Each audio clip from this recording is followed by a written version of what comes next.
Hey everybody, welcome back to Northernlion plays the Binding of Isaac Afterbirth Plus. 32 wins in a row.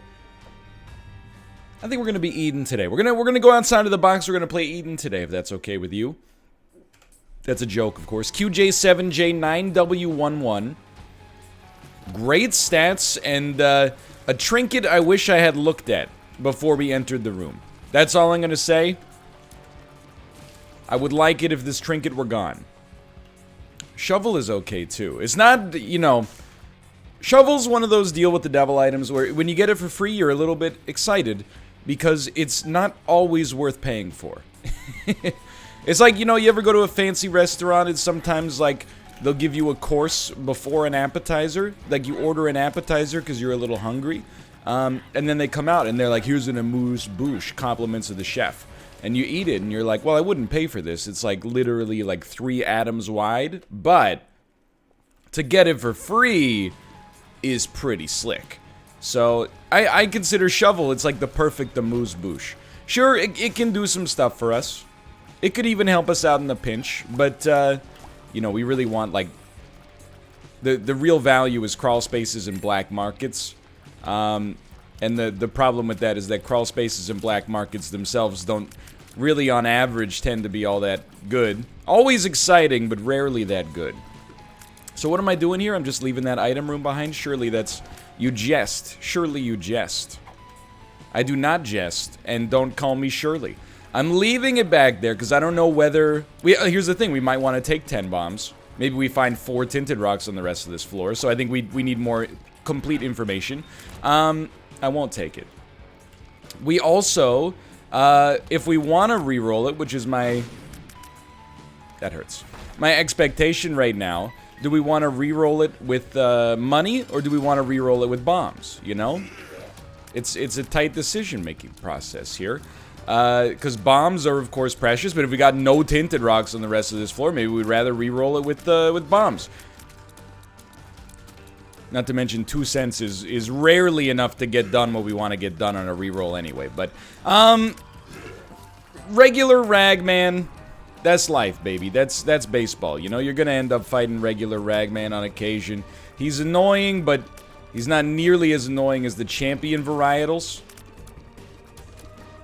I have a little, garden here now, so I'm able to say varietal. I don't know, does varietal apply to plants, or is that like a wine thing?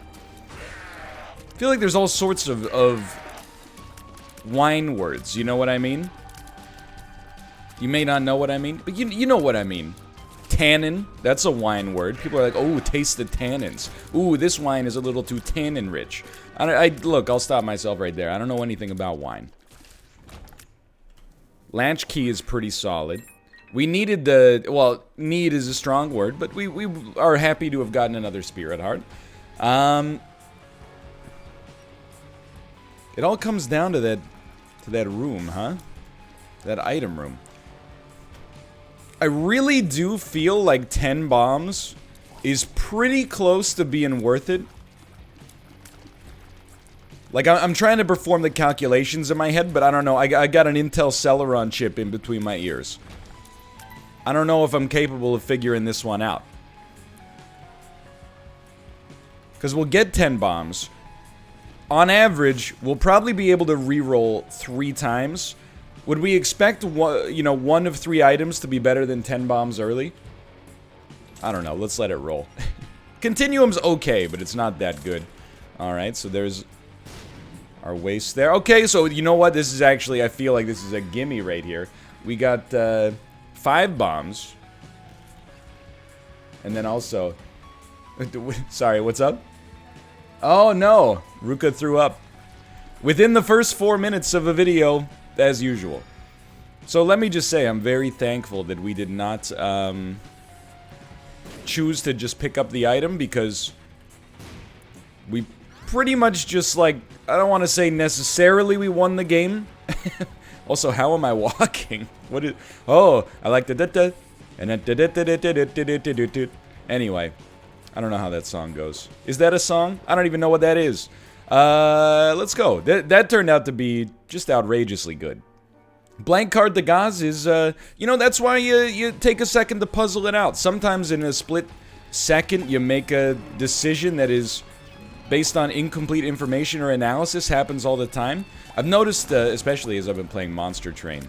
When I play on camera, I sit down, I puzzle things out. Most of the time, you might laugh, but honestly, we've had a pretty good track record in that game lately. But then, like, when I play Monster Train off-camera, which is the greatest mark of compliment that I could give to a game, sometimes I'm like, just send it. And then, like, 2 seconds later, I'm like, well, if you really just thought about that for a second and a half, you probably would have done things slightly differently. And I think, you know, applying that to Isaac is very sensible as well. Sometimes you and to life, you know, sometimes your split-second decision, like I don't trust anybody who says like they ride on instinct 100% of the time. I feel like that's someone who has gotten very good at accepting when a mistake is made, which is fine. But I'm like, you shouldn't ride on instinct 100% of the time. Instinct is it's unreliable. You should at least, like, sit on it for 5 minutes and puzzle it out before you know, sign on the dotted line. Okay. Tears upgrade. Super nice. Krampus, all I'll say about this is that, well, Lump of Coal would definitely be nice, but all I'll say about this is I'm very thankful to be in a position where, we at least have some protection here. I did think about maybe using the Gaz to keep our Bone Hearts alive if we had to, but I think it would have been worth losing a Bone Heart. I mean, the Gaz is infinite HP with blank card. Don't rock the boat on this one. Anyway, life is but a dream here. It's one of those Eden runs that doesn't seem to happen too much lately. Sometimes we steamroll, and that's majestic. I love it. It's like watching a baby bird take flight for the first time. It makes you believe in miracles, right? Sometimes you get an Eden run where you're like, our HP is amazing, but it takes me 20 shots to kill a fly. That's not so good. But this one is like, no stats except HP really are super out of control. But everything is in a good spot. So we can banter early here. That's a lot of pressure. What is there to banter about? Well, today is Sunday. Sorry, it took me a second. The days are blurring together. Which means yesterday was my day off. I don't really, we got up to some stuff on the day off, but it wasn't like, you know, again, I almost feel like we're getting street cred for saying we're not doing that much because it's, you know, real quarantine hours still. To some extent, at least. You know, got some groceries. Oh, thank you. I appreciate it. Got some, you know, watched some television, cooked some dinner, played a little Warzone. Just a very typical quarantine day off. And I'm racking my brain trying to figure out if there's any stories in there that might be worth it for you. I think the answer is no. And also the answer to whether or not we're going to pick up that item is no. If you are still one of that, it's a very small subset of people. Here's the thing. I think there's a lot of people out there who just like to argue. If I say Isaac's heart is bad, it's a contentious statement and it opens the... really, I blame the education system worldwide. Is that if someone says a statement, the first thing you think of, because it gets you great marks in English class, is how can I disagree with that statement and make my case in a persuasive way, even if I don't actually disagree with what they're saying. Like, I know none of y'all are taking Isaac's heart. Don't make me laugh. But at the same time, if you hear a streamer go, Isaac's heart is bad, you're like, this guy's a fool. Doesn't he know that with Isaac's heart, you can walk into blood banks infinitely and get so many HP up? Okay, well, your HP is already full, I understand. But it's the principle of the matter, Sir Lion. Sirloin. We shouldn't have used this yet, but... Ooh, yeah, I'll do it. I feel like there is, I see it a lot online. And I'm gonna give you some advice here, and this is not necessarily current events, but...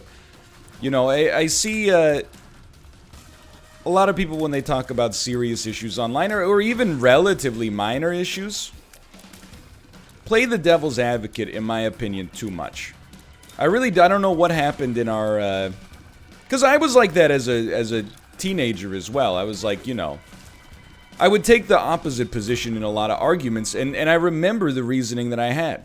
The reasoning I had is like, well, you know what, I agree with the original person's statement, but their argument is not 100% correct, and they need to know it. I don't know why that's such a pervasive part of, like, internet discussion culture. Is like angering people you agree with because they said you only agree with them 95%. You're like, I agree. But at the same time, yada yada yada, you know? We're doing improv arguments. We're doing yes and, or sometimes no and, but I don't have an answer for this though. It's just, these are just, you know, thoughts basically. How should you argue on the internet? Well, I think that there is actionable advice in what I'm about to say. Don't. But that's not fair. I think what I would say is choose your battles. The number of times I've seen people, no, on Twitter get embroiled in arguments, and this is not an anti-Twitter post, you know, but on Twitter, people treat me with respect. Dude, on TikTok, the Zoomers are roasting me. Every time I post a Warzone clip, they're like, camper. Look at this guy, he's camping. Why would you even play the game if you're just gonna sit still for 3 seconds while you talk and make a joke? You should be constantly in motion. I'm like a shark when I play. That's why my name is Shark James Bond 007 420, because I don't stand still for even half a second. Or I wouldn't be able to breathe. Anyway, but the number of times I see well-meaning people on Twitter, like, post something, and then, like, bad faith actors come in and are like, I hate and disagree with you, and then they ruin their whole day. They ruin their whole mood getting in an argument with people that really, like, have no reason, or have no desire in actually having, like, an argument in good faith. Rather, they're just here to kind of, like, assume that they won the argument because they made you feel bad. You gotta cut that stuff out. That's what I would recommend. You know, acknowledge when that situation is happening to you, and say, is this worth my time? I think you'll find largely the answer to the question is no. Okay, Ace of Hearts pretty bad. Sorry, we're talking Isaac for a moment here. With this much money, you justify mom's purse for sure, but really a little bit of a, well, a luck upgrade is nice, but a little bit of a disappointing shop, all things considered. But anyway, enough about the internet. Back to my day. I mean, it was a-okay. It was totally fine yesterday. Had some good stuff. Things are opening back up in BC. Still, I would say like more than 50% of businesses are closed, but I think that's going to change. I've talked about it, or I think it's going to change this week, I should say, to finish my thought. I talked about it before. My gym is indeed opening up on Monday, which will have already passed by the time this video goes live. I'm not going to go on Monday, but that's not out of... and it's not that the virus isn't something to take precautions on, don't get me wrong. Just the local situation in Vancouver and British Columbia more generally right now is pretty good, and even the public health officials are like, you know, you can go outside, just try to stay away from people, and also, you know, we got plexiglass up between every station, yada yada yada. But the main reason I'm not going is because in the email they sent out, they're like, we're only going to allow X amount of people into the gym, and I was like, I'm not one of those guys then who goes on day one and is like, I'm gonna wait in line to try to get a squat rack. Sometimes you already gotta wait for the squat rack, even when, you know, capacity was unlimited. To maybe have to wait in line just to wait in line for the squat rack. I think that that's where I've figured out, and I'm happier for it. This is where I figured out where I stand in society. I will wait in one line. A lot of people out there will not wait in a line. My parents will not wait in a line, like for a restaurant, for example. If there's a lineup outside of a restaurant, that means we weren't eating there when I was a kid. I have become the opposite of that. If I see a lineup for a restaurant, if it's not ridiculous, I'm like, yo, this place must be good. And then because I'm a millennial who's, you know, technophilic, I look online and I'm like, yo, reviews are amazing. Sure, I'll wait in line for half an hour to get some delicious fried chicken. Sounds amazing. Sounds like a nice way to, and we're spending time together, right? But I will not wait in a line to wait in a line. That's where I've realized my my patience starts to wear thin. Like, for example, the best example for me personally is PAX. When you wait in a line to get into PAX, which you do if you're there early in the morning, and then you immediately get in a line to play a game that's like, you know, 3 weeks away from getting a 6.5 out of 10 from GameSpot, that's not for me. If it's for you, more power to you. It's your time. I'm not policing your time. You can do whatever you like. Oh my god, so much money, dude. But for me, it's not that my time is worth more, it's just that I'm more impatient, quite frankly. Same thing like when I went to Tokyo Game Show. You know, first 2 days are press only. It was beautiful. You get in there, you know, within half an hour, which is fairly reasonable. And then you know, there's a little lineup for stuff, but not crazy. You know, within reason. Then on the non-press days, I should say, there's literally like a 3 kilometer long lineup to get in. That might be a slight exaggeration, but I know how long 3 kilometers is, and I've seen this line. And then when you get in, the lineups are to buy merch. People are like getting in line to buy, you know, one-of-a-kind merch, and I'm like, man, that's where I lose my patience. But I know there's a lot of two-liners out there. I know there's a lot of people watching this who are like, when I go to a convention, the first thing I do is find the longest line, because I want that limited availability Nathan Fillion t-shirt. And you know what? If that's what you're into, that's what you're into. I'm not being a hater. I'm gonna say as well, I'm also gonna try to bring back the phrase hater. I think the last time the word hater was relevant was maybe around 2012. And I think, you know, sometimes vernacular goes on like an 8-year cycle. Like early 90s vernacular, gnarly, sick, radical, tubular. Early 2000s vernacular, Tony Hawk's Pro Skater-esque, sick, stalefish, Christ air. I think we're getting back to haters. But I'm a one-line guy. I'm good at waiting in one line. Because I make a decision, like, I think a lot of people, they find themselves unhappy in line. No. They're really trying to mess with me on this one. Isaac's Heart, Libra, come on, man. We're just gonna take the easy dub on this one, because, you know, we're on 32 wins in a row, not trying to throw it away for no reason. But some people, they get in a line, and they think there's a way to beat the system. You know, they get into... It's the same as people who think there's, like, a way to beat the airplane. You know? Like, oh, well, when I get on, I do... This is my system, yada, yada, yada, yada, yada, yada. And then before you know it, you're there. You can do that. You can concern yourself with the hamster wheel, if you want. You can try to look for leaks in the system, but I look at the plane and I look at the line in the same way. Once you've made a decision to get on... No reason to get upset. Might as well just sit back and enjoy the ride. Or, you know, maybe in like an hour or half an hour, you're like, you know what? This line's not moving. I'm out of here. I see a lot of people getting mad at the line. Why isn't the line moving? You could just go somewhere else for lunch. You gotta figure out when it is.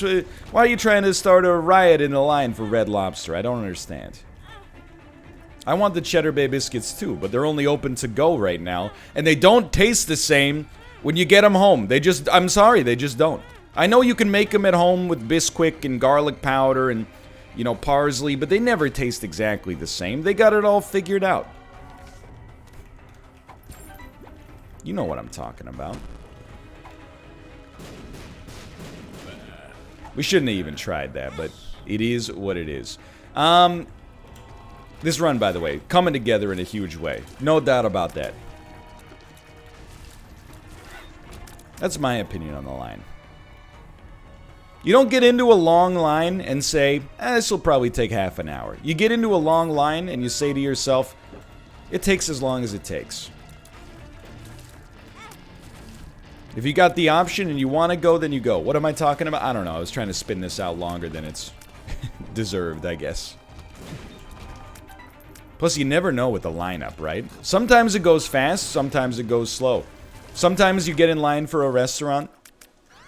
Or anything, really, you know.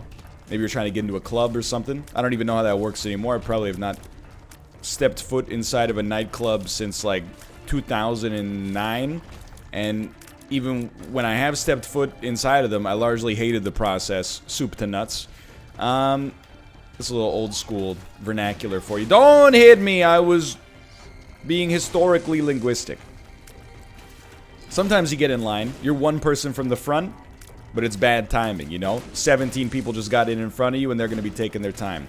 Sometimes you get in line, there's 10 people in front of you, and then all of a sudden, they're like, you know, Ramirez party of 8, and you're like, ooh, we're at the front now. I didn't even realize. Okay, restock.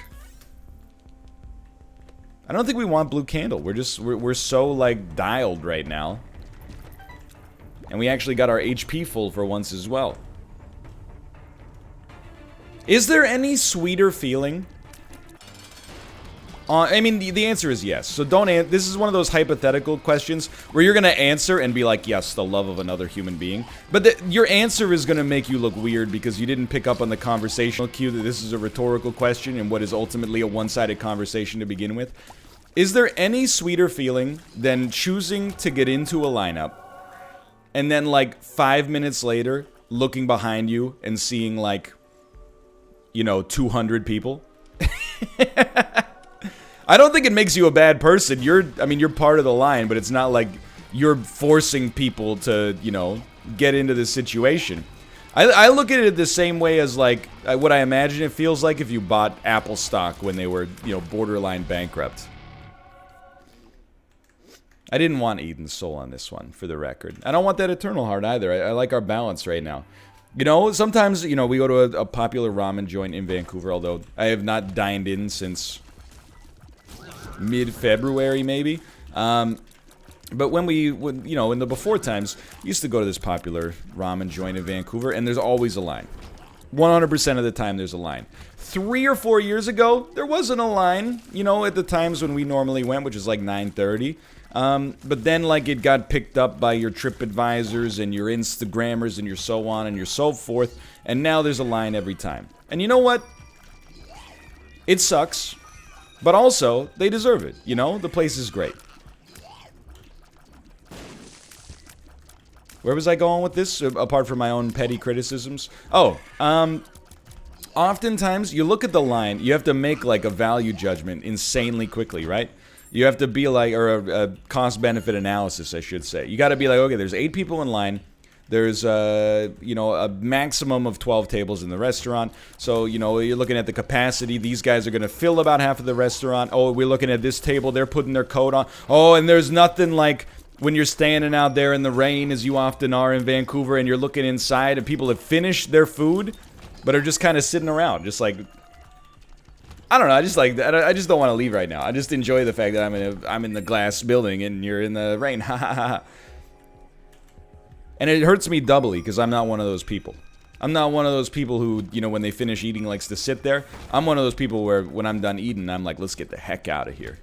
I want to go home. But anyway, that's not even the point.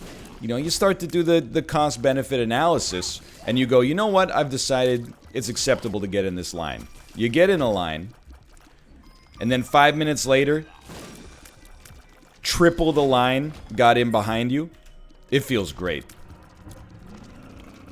You don't get that many, I mean, there's other things, I guess, that give a similar feeling of, like, petty satisfaction. It's not at anybody else's expense, really. I mean, I know you're, like, possibly, as a straw man here, you're like, well, it's at the expense of the people behind you in line. Yeah, but we're all just, it's a line, you know? What do you want me to, oh, what a rude guy. He's respecting his position in line and not letting everyone go in front of him. What are you talking about? Doesn't even make it... This is what I mean with the devil's advocate for no reason. Don't you... I mean, any reasonable person agrees with me on this one. You know, you don't butt in front of people in line.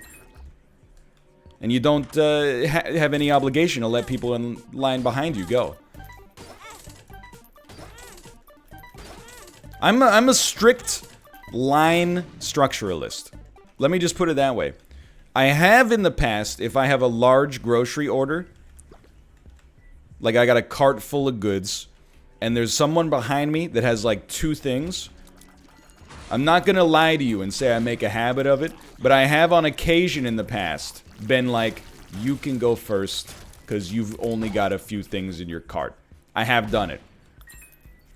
However, there's people in the world that will do that on occasion. Then there's a whole different subset of the population that will ask. And I'm like, that's where I draw the line. And I mean, quite literally, I guess pun intended. If you, the onus in that falls to the person. Oh, and thank God, Angry Fly. What a great item.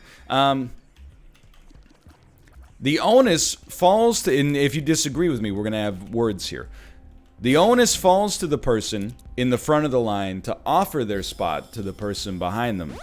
It does not fall to the, in fact, I would say it's an abuse of politeness to ask the person in front of you, excuse me, can I go first? Because I don't have very much. Now, I will say, on a strictly objective level, well, I don't know how I feel about this. Sometimes, why would you buy it again? That's a great question. Sometimes, I mean, it makes sense. If somebody, well, does it? That's why I keep getting twisted up here. If somebody in front of you has 4 things, and somebody, or let me rephrase, because I'm getting lost in the sauce. If somebody in front of you has 100 things in their cart, and you have 3 things in your cart, the time it takes for both of you to get through the checkout system is static. Let's say it takes 7 minutes. 5 minutes and 45 seconds is the big cart. 1 minute and 30 seconds is the small cart. I think I got the numbers right there. The only difference is, if big cart goes first, you're both stuck there. Whereas if small cart goes first, only big cart is there for the whole time, and small cart is able to get out faster. Now here's what I would say to you. That's why they invented the express lane. If you have 14 orders in your cart, and it's 10 items or less, sorry, 10 items or fewer. I'm losing it, dude. Then, I'm sorry to say, I think you handle it in a first in, first out sort of situation. In my personal opinion, I'm willing to go on this just because we're so friggin' tanky right now, dude. In my personal opinion, not only is there no need to do triage outside of the existing structure that's already in place. Oh, sorry, you've got 20 items. Why don't you go ahead? Because I've got 33 in my cart, you know? I don't think you do that. I think what you accept is by the time you pick up those extra 4 items, you no longer have access to the quick line, you know? Moreover, I always resent positions where, or being put in a position where you're made to be the bad person just for respecting the queue system that's already in place. You know what I mean? Like if somebody asks you, you kind of have you're compelled to say, yeah, go ahead. But I'm also like, look, the line is an ultimately fair system to begin with. The first people that apply for the line get served in the line. Now, don't get me wrong, because again, there's distortions of argument all over. If someone behind me gave me literally any good reason, I would let them go ahead. Even if they had more items, I might consider it, right? If they were like, you know, my daughter's having like a diabetic episode, so I need to get this applesauce out to her ASAP, I'd be like, just go. I'll even pay for the applesauce so you can get out of here. That's how generous I am. I would spend my own $1.72. That's all right. No Nobel Prizes for me, thank you. It's just the thrill of a job well done is all I need. Or if they were, even if they were like, hey, sorry, like I've only got 2 items and I'm double parked. Could I go in front? I'd be like, hey, you go get it, girl. I don't want the city to be making money off of your inconvenience. That doesn't, you know. I'm a reasonable man. But if someone was like, hey, you got a big cart, can I go in front? I need 2 things. You checking out faster is not a compelling argument for me. Not because I'm selfish, but because I think the line is inherently fair to begin with. The first person into the line is the first person out of the line. It's a meritocracy. In some ways. Might as well take it. The line does not care. The line does not care for the situation surrounding your arrival to the grocery store. Oh, P1 was full. I had to go to P2. Everybody starts from the same position. If you took more time in the grocery store, you'll get to the line later. That's the deal. Some of my colleagues would try to butt in line because they have a small order, albeit too large for the express lane. Oh my god. The universe is collapsing. Okay, that's... We got it out there.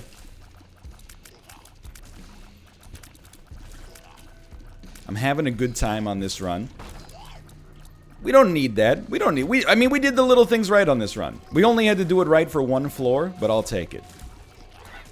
I like how we've now gone from, like, real grocery store anecdotes to hypothetical grocery store anecdotes. Now that there is no grocery store anecdote on the regular, because every grocery trip is just like, you know, put on your mask, get in and get out. Now it's like the hypothetical things, like, man, if this happened, you wouldn't believe. Here's how I would respond to it. You know what I say to that? It is what it is.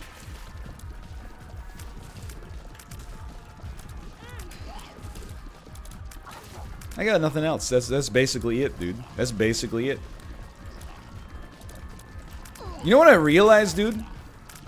And these are very first world complaints. I acknowledge it every time I say it, but I feel the need to continue acknowledging it.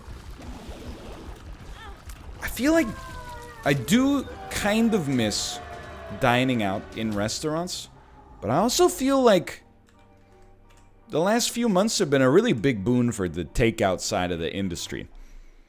Anybody else, and you know, it depends on your age, where you're at in life. Not only have we saved, like, a lot of money from eating out less often, like I was telling Kate yesterday when we were cooking, I'm pretty sure we bought, like, a bottle of olive oil less than a month ago, and we went through it, and I'm like, this is the fastest we've ever gone through a bottle of olive oil in our entire lives. I'm like, wonder why that is. You realize it's because we're eating, like, I was gonna say 90% of our meals at home, but it might even be, like, even higher. Not eating them at home, but, like, making them. Like, the oil is going faster than ever. But, also, like, saving a lot of time. Like, don't get me wrong. If you use a delivery app, you're paying out the nose. You know, and particularly, you know, Kate's got some pregnancy cravings, and a lot of the places we previously, you know, maybe could walk to, or it would be a short drive or a bike ride away or something like that, are still closed. So she'll, like, look at the apps and be like, okay, a bubble tea is like $6.99 Canadian, but you only get free delivery over, like, $10. So if you order a bubble tea for $6.99, you know, is a $4 delivery charge and then a tip, you're paying like $14 for a $7 bubble tea. Okay, we should open this. We have 2 Guppy items. That, and let me hit you with something. That's a ripoff, but it's also the price you pay. You know, you're paying $7 for somebody to bring it to you. That's the price you pay for convenience. If it makes you feel bad, and it should probably, then just go to the store. But I was also like, you know, when she was like, should I get it? I was like, you know what? Hear me out here. A, you want it. B, you're pregnant. You know, so like I'm not gonna be like, no, I'll make you a bubble tea at home. And it's just like, you know, me blowing into a straw into a cup of Earl Grey or something like that. No. To see the bubble tea, you get it? Anyway. But then on top of that, like, it's our day off. You know, if it would take us maybe, you know, 15 minutes to drive to this place, then we'll, you know, we got to park, probably not pay for parking, to be fair, but a lot of places in Vancouver, you know, you do pay for parking, even at businesses sometimes. It's a living. It's like a car landlord, dude. And then, you know, you wait 5 minutes for it, and then you drive home with it as well. And I'm like, you know, for like $7 for that on our day off, just take the hit. It's an opportunity cost. Not always, but now and then. What you got going on there? She's taking my Let's Go Pikachu game. Oh, Sword and Shield. I'll have you know, that Pokemon Sword and Shield cartridge was quite happy sitting in my drawer unopened for the past, I don't know when it came out in November, right? For the past 7 months. Epic fail! Streamer slips up and reveals his backlog. No, not really. It's only May 31st today.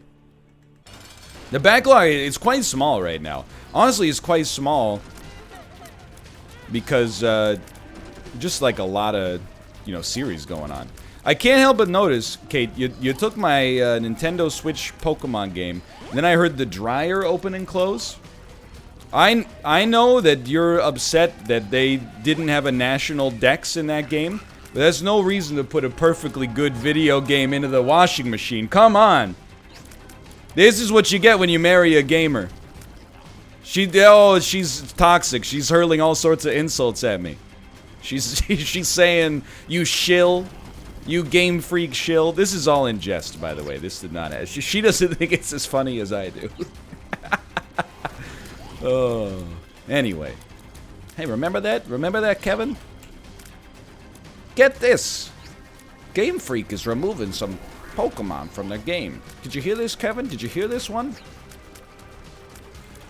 Well, when you think about it, it sounds bad, but then you think about it for 2 seconds, you realize it's not that big of a change from never adding anything new ever. But you hear this, Kevin? This is like the world's worst Jay Leno impression.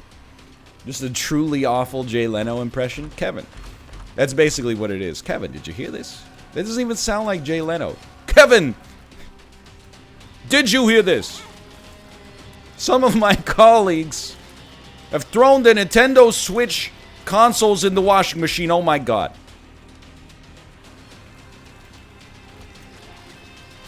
How can a corporation with billions of dollars in revenue sell Joy-Cons that drift? I ask you. And the consumer bears the brunt of the cost, especially in these uncertain times. Does that seem fair to you? Okay, we're out of this. We're done. This is the danger of a stable run. I've gotten too comfortable. And now I am just wilding out like that E-Entertainment news show, Wild On. You remember that? No? It's not a very good show. The mid-2000s, look, I'm not saying there weren't great movies and great music that came out in the mid-2000s. Those are also my formative years. However, it's like with celebrity culture, is a very vapid time. You know, the most popular celebrities in the world were like, you know, Paris Hilton and Nicole Richie. I'm not saying they are dumb, but they definitely got famous for acting dumb, whether that's genuine or method acting. Hold on, use that. They might be very savvy for all I know, and they might have been playing characters. But, like, a lot of that mid-2000s era celebrity culture, and of course, you know, any time, you know, like, you're like, this is a bad time for culture, there's good stuff happening there, you know. It's like the same year that The Simple Life Part 2 came out with Paris Hilton and Nicole Richie, Arcade Fire, released Funeral, you know? There's good stuff happening at all times. Apologies for the Queen Mary came out. Eternal Sunshine of the Spotless Mind. You know, there's good stuff to be found, but... Like, you know what the biggest news story was of the mid-2000s on average? Celebrity drove drunk yesterday. Police say their hands are extremely sore from slapping them on the wrist again. How did I even get onto this? I don't know. But because I was talking about Wild On.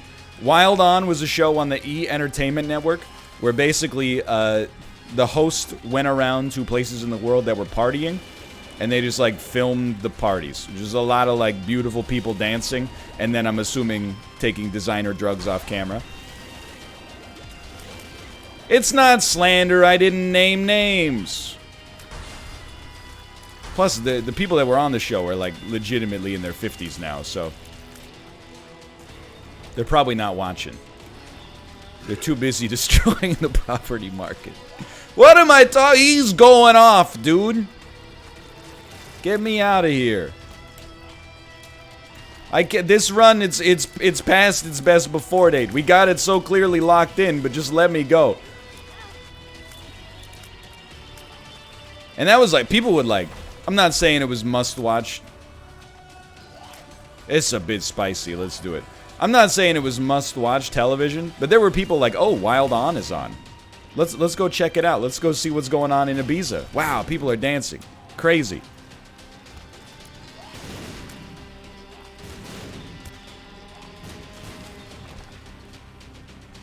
At the end, you know, I got nothing against it necessarily. It's just not a television program for me. Although I did watch it a little bit.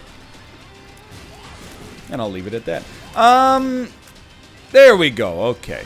I mean, this run, allow me to reiterate the callback. This run from soup to nuts, pretty much just dialed. Not, you know, I'm not saying I was 100% dialed, although I think we made only minor mistakes. Pretty solid after we got past that first floor, which was really like a two roads diverge in a yellow wood Robert Frost type situation.